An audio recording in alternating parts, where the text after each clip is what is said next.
क्या खाना साल में एक बार खाते हैं हम या 5 साल में एक बार खाते हैं? खाना रोज खाते हैं ना। जैसे खाना रोज खाते हैं, लेकिन बाबा साहब की जयंती 14 अप्रैल को केवल मनाते हैं। तो जैसे खाना रोज खाते हैं, ऐसे बाबा साहब को भी हमें प्रतिदिन याद करना चाहिए। हाँ, बाबा साहब से बड़ा डॉक्टर और बाबा साहब से बड़ा विद्वान कोई नहीं रहा। जब भी खाना खाइए, जब भी पानी पीजिए, तो बाबा साहब को धन्यवाद दीजिए, क्योंकि उनकी वजह से हमको ये मौका मिला। हमारी बहन जी अच्छा सा चाय बना के ले आई, अच्छा आरओ का पानी तुरंत हम लोग को लेके आई। ये सब अच्छा जो खाने पीने का अधिकार मिला, पहनने ओढ़ने, नौकरी, मान सम्मान, टेंट हाउस खोलने का जो अधिकार मिला, ये बाबा साहब डॉक्टर अंबेडकर की देन है।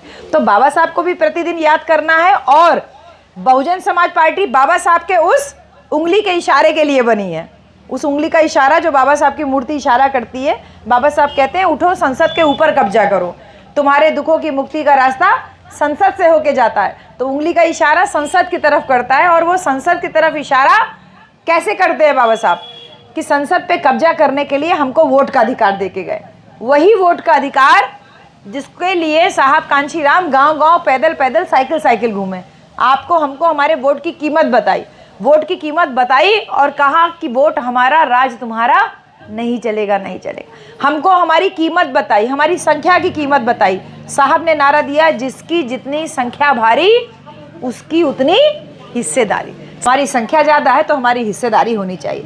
हमारी हिस्सेदारी ज़्यादा है तो हमारा वोट भी ज़्यादा है, तो राजा भी हमको हमारा बनना चाहिए। ये साहब कांशीराम ने जब बताया, उसी के तहत 14 अप्रैल को, जिस दिन बाबा साहब की जयंती होती है, 1984 में बहुजन समाज पार्टी साहब कांशीराम ने बनाई।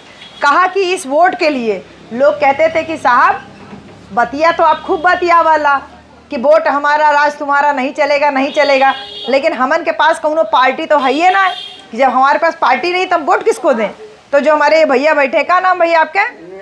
नेबूलाल जी। तो नेबूलाल जी ने साहब कांशीराम से कहा कि साहब हमारे पास पार्टी है ना भाई, तब वोट हमारा, राज तुम्हारा, नहीं चलेगा, नहीं चलेगा। ये जो बात आप बता रहे हैं, तो इसमें वोट डालने के लिए पार्टी की ज़रूरत होती है, वोट देने के लिए पार्टी की ज़रूरत होती है। हमारे पास पार्टी तो है नहीं, तो हम अपना वोट कहाँ दें?